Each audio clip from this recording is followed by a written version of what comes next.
Federal ఆంధ్రప్రదేశ్కి స్వాగతం. నేను Garika Vijay Kumar, the federal Andhra Pradesh special కరెస్పాండెంట్ని. ప్రస్తుతం మనం విజయవాడ ఎన్టీఆర్ జిల్లా నడిబొడ్డులో ఉంది. దీని పక్కనే రోడ్డు ఉంది. దీనికి ఆనుకునే ఈ కలెక్టరేట్ నిర్మించారు. దీనికి చాలా విశిష్టమైనటువంటి చరిత్ర నేపథ్యం ఉంది. ఇది ఏళ్ల క్రితమే దీనిని ఏర్పాటు చేశారు. అసలు దీని విశిష్టత ఏంటి, దీని గొప్పతనం ఏంటి, ఎన్ని ఎకరాల్లో దీన్ని నిర్మించారు, ఏ కార్యాలయాలు ఎక్కడున్నాయి అన్న విషయాలు క్లియర్ కట్గా ఈ వీడియోలో మనం తెలుసుకునే ప్రయత్నం చేద్దాం.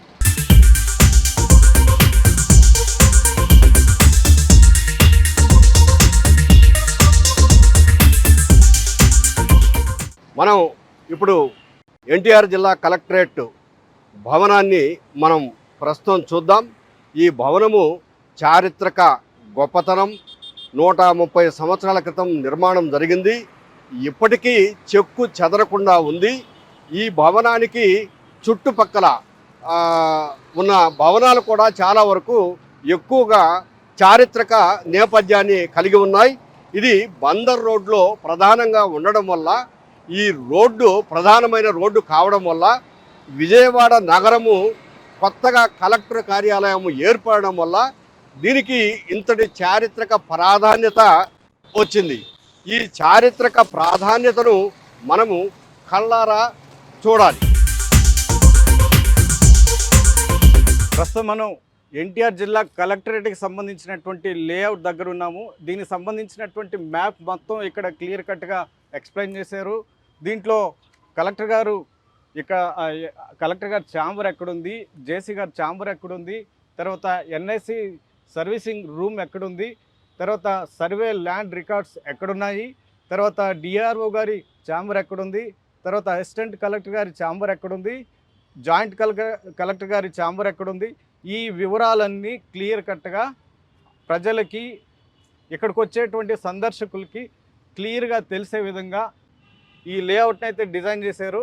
వచ్చిన ప్రతి ఒక్కళ్ళు ఈ భవనం చూడడంతో పాటు, దీని చారిత్రక నేపథ్యం తెలుసుకోవడంతో పాటు, ఈ వివరాలు తెలుసుకోవడం వల్ల వాళ్ళు ఎక్కడెక్కడ ఉన్నారు, ఏ అధికారులు ఎక్కడున్నారు, ఏ సెక్షన్లు ఎక్కడున్నాయి అనేది క్లియర్గా దీని ద్వారా తెలుసుకోవచ్చు.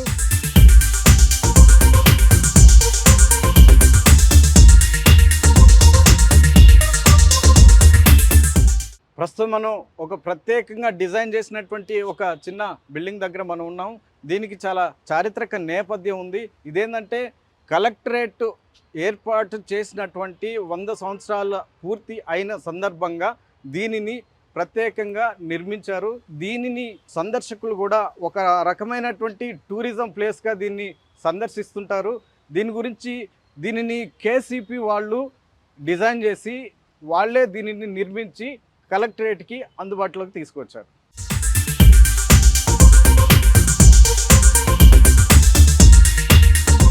మనం ఎన్టీఆర్ కలెక్టర్ ఆఫీసు లోపలి భాగంలో ఉన్నాము. మధ్యలో 1893 నుంచి 1993 వరకు, అంటే 100 సంవత్సరాల కాలం సబ్ కలెక్టర్ ఆఫీసుగా ఉంది అని చెప్పేసి ఈ ప్రాంతాన్ని, అంటే ఈ 10 ఎకరాల స్థలాన్ని చూపించడానికి ప్రధానంగా ఇక్కడ ఒక స్తూపం నిర్మించబడింది. ఈ స్తూపాన్ని సబ్ కలెక్టర్ కార్యాలయంగా కాకుండా జిల్లా కలెక్టర్ కార్యాలయంగా అవతరించిన తర్వాత దానికి మెరుగులు దిద్ది రంగులు వేయడంతో మరింత కళ వచ్చింది. అయితే 100 సంవత్సరాలు ఒక కలెక్టర్ కార్యాలయం, సబ్ కలెక్టర్ కార్యాలయం ఇక్కడ ఉంది, నిర్వహణ జరిగింది అని చెప్పడానికి గొప్పతనంగా ఈ స్తూపం రూపొందించబడింది. అయితే ఈ స్తూపానికి వాడిన మెటీరియల్ అంతా కూడాను పూర్వకాలం నాటి రాళ్ళు, అప్పటి ఇటుకలు, ఏ మాత్రం చెక్కు చెదరలేదు.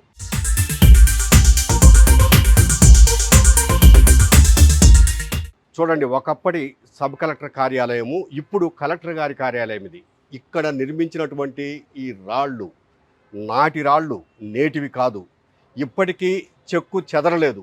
ఈ రాళ్లకు రంగులు ఇవి దిద్దడం వల్ల మరింత కళగా భవనం కనిపిస్తోంది. ఇప్పుడు కలెక్టర్ గారి కార్యాలయంగా మారడం వల్ల ఈ భవనం అంతా కూడాను బ్రిటిష్ గవర్నమెంటు కాలం నాటి ఆ కట్టడాన్ని ఒక్కసారి కరెక్ట్గా గుర్తు చేస్తోంది.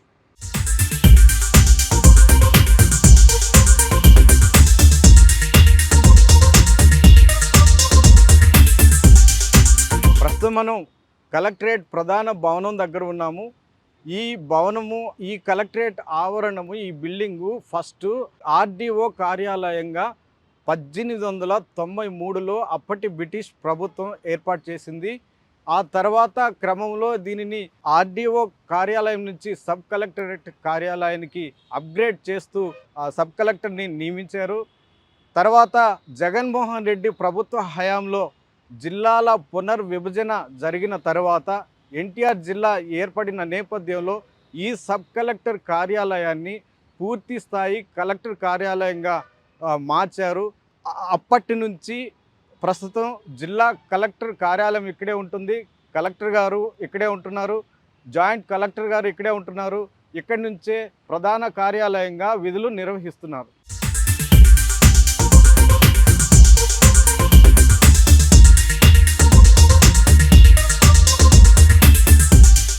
ఇది ప్రధాన కార్యాలయం పోర్టుగో. ఇది గతంలో ఇక్కడే కలెక్టర్ గారి వెహికల్ ఇక్కడే పార్క్ చేసేవాళ్ళు. గతంలో ఇదైతే సబ్ కలెక్టర్ ఛాంబర్గా ఉండేది.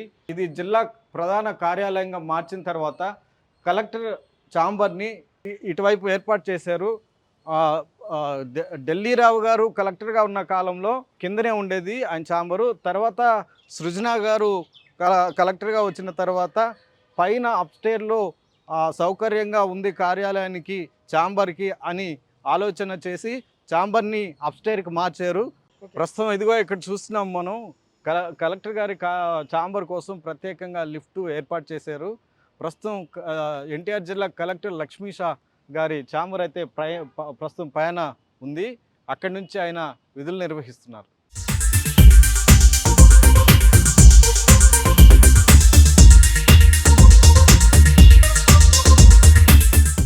ఎన్టీఆర్ జిల్లా కలెక్టర్ కార్యాలయంలోని ప్రధానమైనటువంటి ప్రజా సమస్యల పరిష్కార వేదిక ఇదిగో ఇక్కడే జరుగుతుంది. ఈ బిల్డింగ్లోనే ఇక్కడే ఎంప్లాయీస్ కూడా ఉంటారు. వచ్చిన వాళ్ళందరి అర్జీలు తీసుకుంటారు. వచ్చిన వాళ్ళందరూ కూడా ఈ కుర్చీలలో ఇక్కడ కూర్చుంటారు. అది ఎనీ టైం అర్జీలు తీసుకుంటూనే ఉంటారు. దీనికి ప్రత్యేకంగా కాంట్రాక్టు ఎంప్లాయీస్ను కొంతమందిని తీసుకున్నారు. ఈ పీజీఆర్ఎస్ రిజిస్ట్రేషన్ కూడా ఇక్కడ జరుగుతుంది. ఆ రిజిస్ట్రేషన్ ద్వారా ఎప్పుడు వాళ్ళ అర్జీ స్టేటస్ ఏంటో కూడా తెలుసుకోవచ్చు. వీళ్ళు వచ్చిన ప్రతి అర్జీని రిజిస్టర్ చేస్తారు.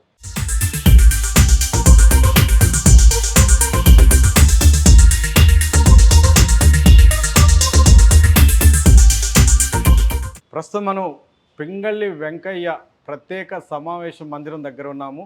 దీనిని కలెక్టరేట్ కార్యాలయంగా దీనిని ఏర్పాటు చేసిన తర్వాత ఇక్కడ జరిగే కార్యక్రమాలు, సమావేశాల కోసము దీనిని ప్రత్యేకంగా నిర్మాణం చేపట్టారు.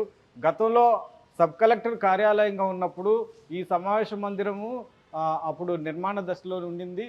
కలెక్టర్ జిల్లా కార్యాలయంగా దీనిని ఏర్పాటు చేసిన తర్వాత తొలి కలెక్టర్గా వచ్చినటువంటి ఢిల్లీరావు ఆధ్వర్యంలో దీనిని నిర్మాణం చేపట్టారు. అప్పుడే దీనిని ప్రారంభోత్సవం చేశారు. జిల్లా కలెక్టరేట్లో జరిగే ప్రతి సమావేశం కూడా కలెక్టర్ గారి ఆధ్వర్యంలో జరిగేది. కానీ ముఖ్యమైన సమావేశాలన్నీ ఈ సమావేశ మందిరంలోనే నిర్వహించుకుంటుంటారు.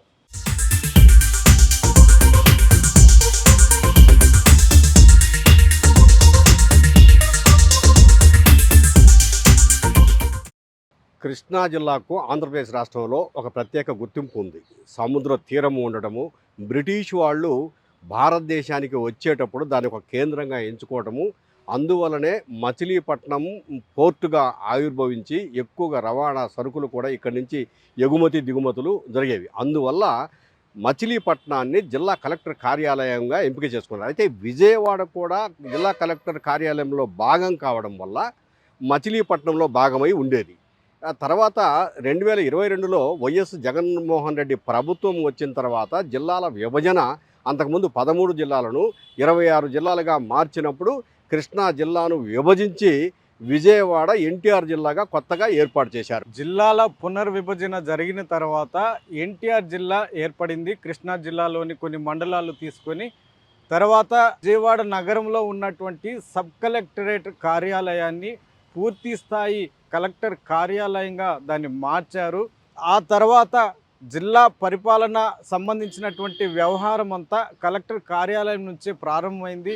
తొలి కలెక్టర్గా ఢిల్లీ రావు గారు ఈ ఎన్టీఆర్ జిల్లాకి రావడం, ఆ తర్వాత ఈ కలెక్టరేట్ భవనం అంతా మళ్ళా రంగులు వేసి ఒక కొత్త కళని తీసుకురావడము, పాత చారిత్రక నేపథ్యం కలిగినటువంటి ఈ సబ్ కలెక్టర్ కార్యాలయాన్ని పూర్తి స్థాయి కలెక్టర్ కార్యాలయంగా దాన్ని అందంగా తీర్చిదిద్దిన తరువాత ఇక్కడున్నటువంటి విభాగాలు, అంటే కలెక్టర్ కార్యాలయంలో ఏ విభాగాలు అయితే ఉన్నాలో అన్ని విభాగాలను ఏర్పాటు చేసి, అన్ని సెక్షన్లు ఏర్పాటు చేసి, దానికి సంబంధించినటువంటి సిబ్బందిని కూడా ఏర్పాటు చేసి, పూర్తి స్థాయి కార్యాలయానికి సంబంధించినటువంటి జిల్లా పరిపాలనకు సంబంధించినటువంటి కార్యక్రమాలన్నీ ఇదే వేదికగా ఈ కలెక్టరేట్ నుంచే ప్రారంభమయ్యాయి, ఇప్పటికీ కొనసాగుతూ ఉన్నాయి. మీరు ఒక్కసారి చూడండి, ఇదిగో ఈ పరిసరాలను ఇవన్నీ కూడా చూడండి. గతంలో కొంతవరకు బాగుండేవి కావు. జిల్లా కలెక్టర్ కార్యాలయంగా ఎప్పుడైతే మారిందో మంచి వాతావరణం వచ్చింది. దీనికి ఒక ప్రత్యేకంగా ఒక గార్డియన్ను నియమించారు. ఆయన ఎప్పుడు ఈ మొక్కలను చూడటం, పైగా మొక్కలకు ప్రతి మొక్కకు ఈ మొక్క రకము ఏమిటనేది కూడా ఆ మొక్కలకు పేర్లు కూడా పెట్టారు. ప్రధానంగా వెదురు, అశోక చెట్లు చాలా అందాన్ని ఇస్తున్నాయి. ఇవన్నీ చూస్తూ ఉంటే జిల్లా కలెక్టర్ కార్యాలయం చాలా ఆహ్లాదకరమైనటువంటి వాతావరణంలో ఉంది. నమస్తే అండి, నా పేరు డి ప్రతిభ. నేను హాస్టల్ వెల్ఫేర్ ఆఫీసర్గా ట్రైబల్ వెల్ఫేర్ డిపార్ట్మెంట్లో వర్క్ చేస్తున్నాను. ఇది ట్రైబల్ వెల్ఫేర్కి సంబంధించినటువంటి స్టాల్ అండి. Ignite cell every month collector గారి ఆధ్వర్యంలో ఈ స్టాల్ పెట్టడం జరుగుతుందండి. మంత్లీ వన్స్ అన్ని డిపార్ట్మెంట్లకి ఒక్కొక్క డే చొప్పున ఇస్తారండి. అలాగే ట్రైబల్ వెల్ఫేర్కి ఈ డే అలాట్ చేయడం జరిగింది.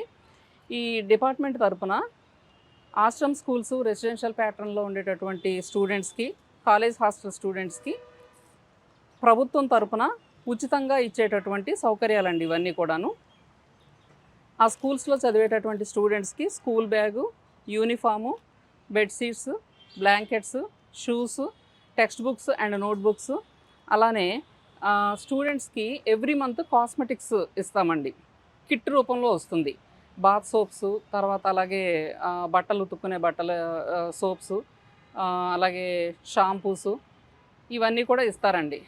ముస్తాబు అనేటటువంటి ప్రోగ్రాం ద్వారా కూడా పిల్లల్ని చక్కగా వాళ్ళు రెడీ అవ్వాలని ఉద్దేశంతో మేము చేయటం జరుగుతుంది ఈ ప్రోగ్రాము.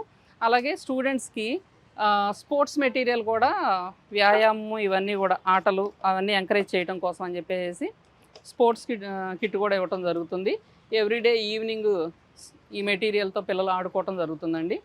తల్లిదండ్రులకు ఎటువంటి భారం కలగకుండా గవర్నమెంట్ స్టూడెంట్కి ప్రతి ఐటము ఇచ్చి వాళ్ళని చదువుకోవటానికి ప్రోత్సహించడానికి ప్రభుత్వం చాలా మంచి కార్యక్రమాలు చేస్తున్నాయండి. మీకు తెలిసిన వాళ్ళకు కూడా చెప్పి మా స్కూల్స్లో, మా డిపార్ట్మెంట్ స్కూల్స్లో జాయిన్ చేయాలని మనం చేస్తున్నాము. అలాగే విజయవాడలో కూడా కాలేజ్ హాస్టల్ ఉందండి ట్రైబల్ స్టూడెంట్స్కి సంబంధించి. కలెక్టరేట్లోని మాంటిసోరీ కాలేజ్ లోపల మా గవర్నమెంట్ హాస్టల్ ఉంది. ఇది గర్ల్స్కి సంబంధించిందండి. విసన్నపేటలో బాయ్స్ హాస్టల్ ఉంది, కాలేజ్ బాయ్స్ హాస్టల్. ఎవరైతే నీడీ స్టూడెంట్స్ ఉన్నారో వాళ్ళు విసన్నపేటలో బాయ్స్కి, విజయవాడలో గర్ల్స్కి జాయిన్ చేసి ఈ అవకాశాన్ని ఉపయోగించుకోవాల్సిందిగా తెలియజేస్తున్నాం. Thank you.